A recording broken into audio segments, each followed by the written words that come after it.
Hey guys, Jacob with Jacob Comics. Alright, guys, we have a really fun episode. Today we're going to be reviewing Batman Detective Comics 1064. Check out that cover, that's super awesome, right?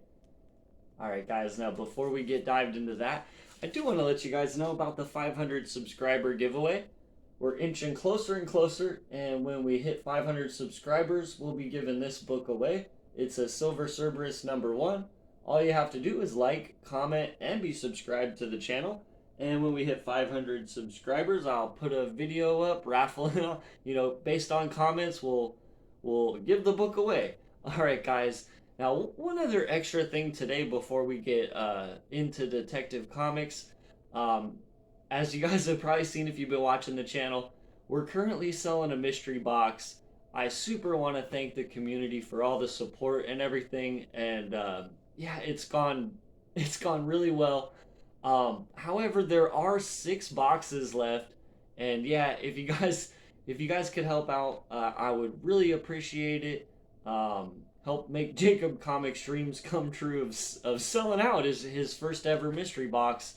There's only 6 left, and yeah, links are below. Hit me up on IG. All right, guys. Now right into the review we go. So for the Batman Detective Comics, I do want to let you guys know we're going to be going heavy into spoilers. So if you don't want to be spoiled for Detective Comics 1064, that's your warning. Next up, we always have to shout out the creative team because without the creative team, we wouldn't have a comic book, right, guys? So first off, we have Ram V as the writer, Raphael Albuquerque as the artist, Dave Stewart is doing colors, Ariana Maher is doing the letters, and the cover is done by Evan Cagle. All right, guys, and we get started, and we're kind of listening to this story of an old hero that basically to kind of break it down into a quicker, more easier to understand synopsis. This hero character, so it's like a hero character, he is put on trial and stuck in the desert, kind of with this demon inside of him, and he has to survive the night. And most people die.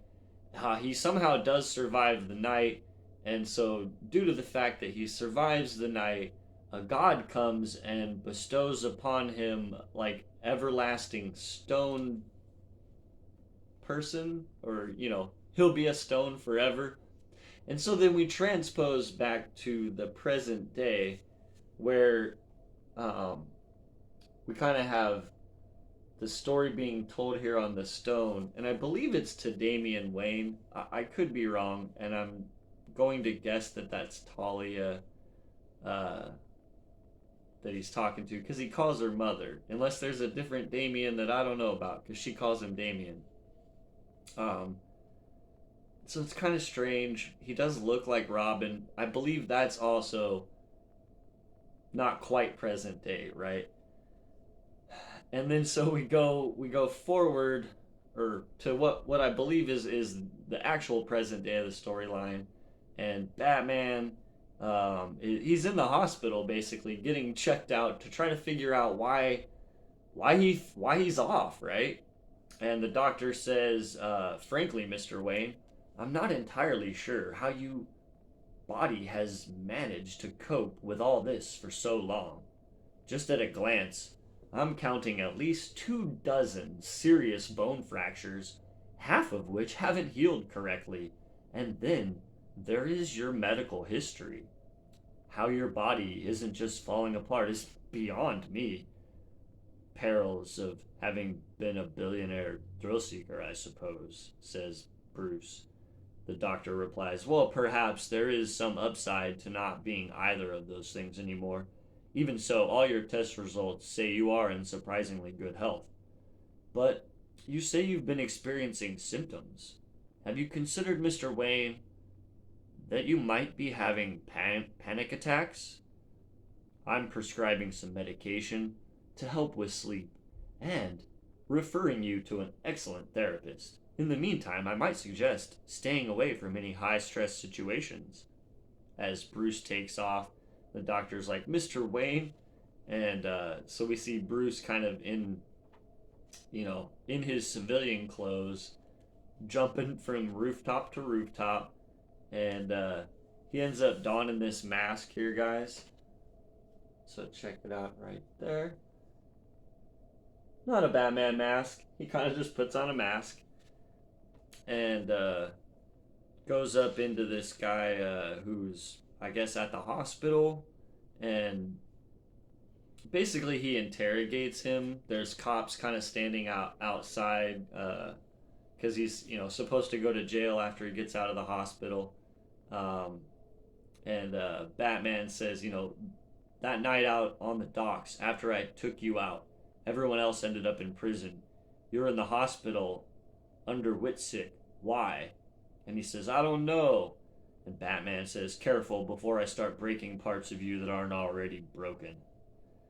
And so he does end up giving up some information. He says, one of the other guys on the dock wasn't from around here. Had a tattoo like a dog's head, with horns, or maybe really long ears.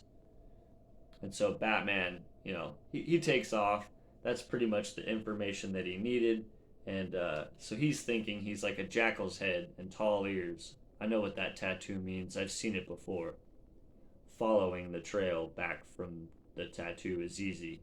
Once I know which of Maroni's crew had it, I retrace his footsteps in the weeks before, and they lead me here. The old abandoned Pennyman Theater, even before this day, the scene of many a tragedy. As we find Talia there, and he's like, Talia? And she says, part of me hoped you wouldn't come, but it is good to see you again, my grim soldier. Batman says, I should have known when I saw you at the docks. You made it sound like you were there to warn me, but you had your men working on the docks the whole time, didn't you? Why is the League in Gotham? What do they want? Answer me. And she says, the half-knowing and of half-truths is a dangerous trade, Batman. It may not seem like it, but I am still trying to protect you. Batman says, does it look like I need protecting? As during the fight he's thinking, something's off. She knows she can't win, but she isn't running. So she wants me here, fighting her, which means she doesn't want me somewhere else. But where? And why? As Talia says, it's not all about you, you know. I wonder if Elisa might have done more to protect Farhad if she had known how things would turn out in the end. Batman says, who? And she says, if she had embraced with more conviction the truth that even the greatest of men may yet be broken. As she uses like a bomb that she had on her to escape, and Batman falls through the floor of the building. And he's thinking, he's like, in the moments before it all comes crashing down, there's a glimmer of clarity. It all leads back to the beginning. The first time I saw the demon, the first time I ran into Talia, that's where she doesn't want me. The docks. Whatever Talia doesn't want me to see is happening at Gotham Harbor, and it's happening now.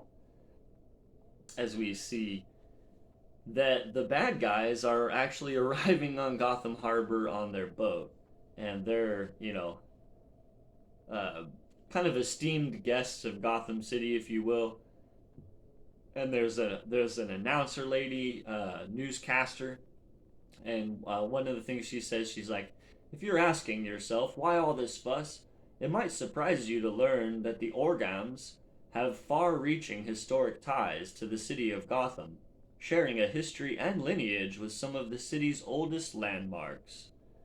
As we transpose to them on the boat, and they're talking amongst each other, and Master Arzin says, look at them, all gathered in pomp and ceremony to gawp at us. They have no idea, do they? And Gale walks in. None at all, I can confirm.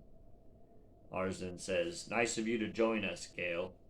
Gale replies, glad to. I quite enjoyed my early swim, young Master Arzin. Everything is in place, then? Yes, Shavad. As we reach the shore, though there will be an attack. The League is here. They will try their usual trickery on us. On a different occasion, it might have been entertaining. But tonight we will not react, and will let them make their play. Keep Master Arzen safe as we watch their advance, and wait for Gotham to show its hand. As we see Batman shooting his batarang from out of the rubble he comes. So he's completely in the rubble, and from out of the rubble he comes. And that is the end of the Batman part of the story. It says to be continued. And then we get part 3 here of Simon Spurrier's tale here. And this is the writer is Simon Spurrier. Danny is the artist. Dave Stewart is doing the colors. Steve Wands is doing the letters. And there is a lot of words in this one, and it's actually really good, honestly, guys. But I don't want to take up too much time, so I'll just kind of cover basically what happens in here. So Detective Gordon has figured out that this cop is basically crooked, and he's kicking people out of slumlord areas in order to, destroy them and sell the land for a lot of money, and he's being paid off to basically look the other way while these tenants are yeah, it's not good. So Gordon's not happy about it, and he approaches this gentleman about it, and he says, I tell him, you give me answers. I think I keep the tremble out of my voice, the wheeze out of my breath. I tell him, you squeal on who's behind this, who's loading riff-raff into condemned hovels and losing bodies in the wet cement of progress, and maybe I ask Montoya not to burn your pension while she takes your badge. I tell him, or I break your damn nose so it's as crooked as the rest of you. Any questions? As we see, this guy seems to have some sort of powers. And so he throws Detective Gordon. And Detective Gordon's thinking, he's like, bad day to be a rat. Well then, any regrets, old man? Oh, plenty. Too many to count, but mostly just a faint, darkening sense through that damned earworm tune of sorrow. As we see, I'll show you guys a panel too so you can see this new character again. And as we see this new character here, I don't know if they ever really name him until the end here. I want to say that's probably the character's name. And basically what happens there, he comes in and takes the guy out, but Gordon's like, don't kill him. And this new character says,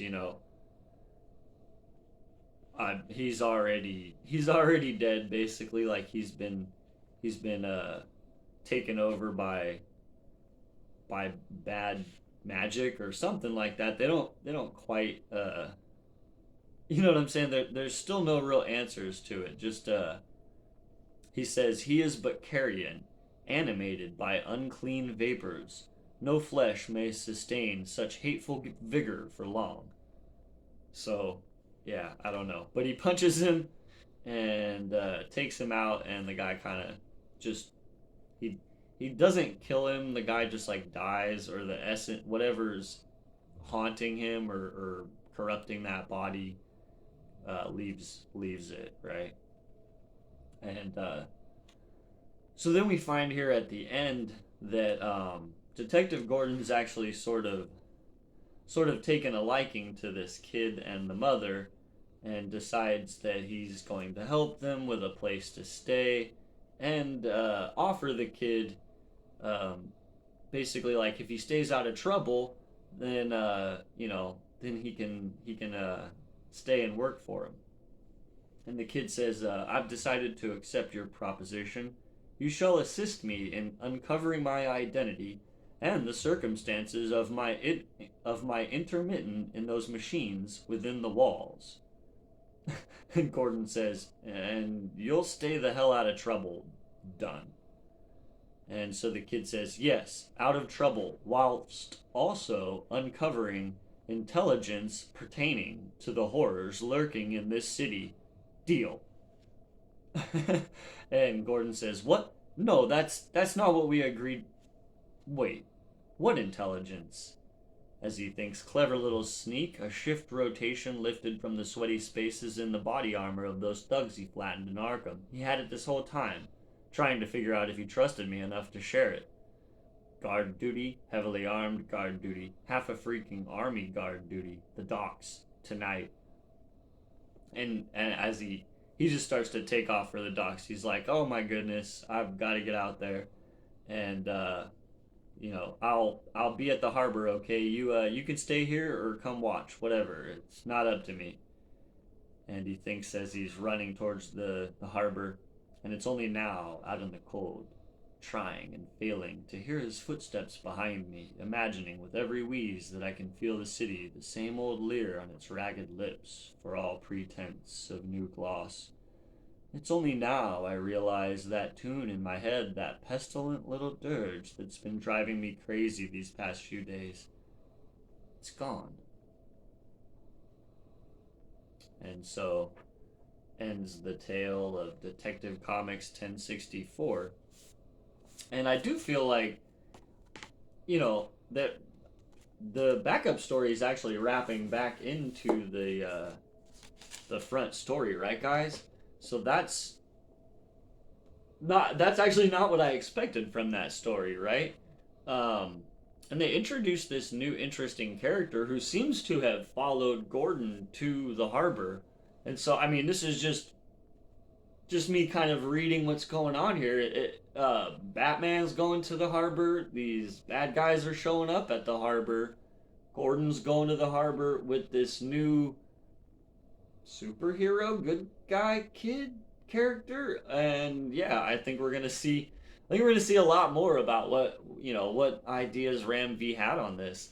I'm definitely having fun with this run. It's a bit more of a darker, grittier art style, which it actually kind of fits Detective Comics pretty well. Yeah, I don't know. I'm having fun with this one so far. Some of the pieces are starting to come together, and I feel I have a little more understanding what's going on. Obviously, I don't have all the answers yet, and that's that is what you want. You don't want all the answers. You still want some reasons to want to read the next issue, and that's kind of where I'm at right now. I'm excited to see what's going to happen on the docks. So yeah, that's what I have today, guys. Detective Comics, it gets a thumbs up. It's not like an amazing thumbs up, but yeah, if you're a Batman fan, I would definitely check this issue out. The current run by Ram V's been okay, and I'm hoping it can only get better from here because I do like a lot of stuff that Ram V does, and hopefully as this story kind of starts to ramp up. Hopefully the next issue and the issue after we really get some more reveals and some more action as far as just exactly maybe a bit more about these bad guys and what's their relationship to Talia. And hey guys, if you've already figured it out and I haven't, hey, let me know in the comments below, like explain it to me, because I honestly am still a little bit lost. I feel like there's some relation there, though, that they're pointing to. Yeah, so that's what I have today, guys. Batman, like I said, Batman Detective Comics gets a thumbs up. Yeah, check the mystery box out, guys. Like I said earlier, I'll run the little promo afterwards if you're curious what's inside the mystery box. That kind of explains everything, and if you have any questions, click the link below and talk to me on IG. Alright, guys, we'll see you tomorrow, and have a great day.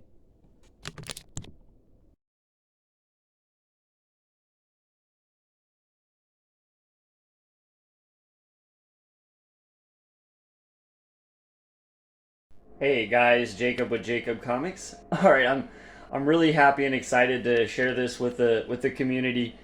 So what we have here, what are we looking at? It's my first ever mystery box. It's DC and Marvel only, number ones only. So it's all going to be all number one issues, all DC, all Marvel.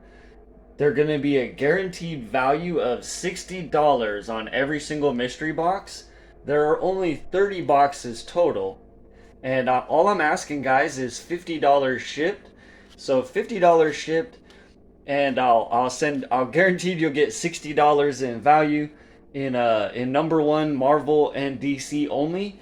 And yep, there's also going to be 5 grand prize winners, and the 5 grand prize winners or mini prize winners are going to get $100 in value mystery prize box. So they're going to be 5 boxes valued at $100, and then there's going to be a grand prize winner, guys, and the grand prize winner is going to win this Friendly Neighborhood Spider-Man #1 slab in a 9.8 of the Delato Virgin Edition Scorpion Comics limited print. And additionally, not only are you going to get the slab, but you're also going to get a $60 mystery box as well. So you'll get to open up a mystery box full of #1 issues just like everybody else, and you'll get this cool slab. So that's the grand prize winner gets the slab and a $60 value mystery box. And then there's going to be 5 mystery boxes, mini prize winners, valued at $100. And then, yep, only 30 boxes total. So I'm asking for the community's help and support on this one. If you guys could help me out and help me to sell out of the 30 boxes, that'd be super amazing. And yep, these are some of the books that you'll see in the mystery box in the #1 only Jacob Comics first ever exclusive mystery box. All right, guys, and the best way to find out how to purchase them is to get a hold of me on Instagram at Jacob_comic. So it's the same as my YouTube, but without the S on the end. And again, I really appreciate the community's support and helping me spread the word about this mystery box. I thank you very much in advance. And yep, we'll see you guys tomorrow as always, and have a great day, okay?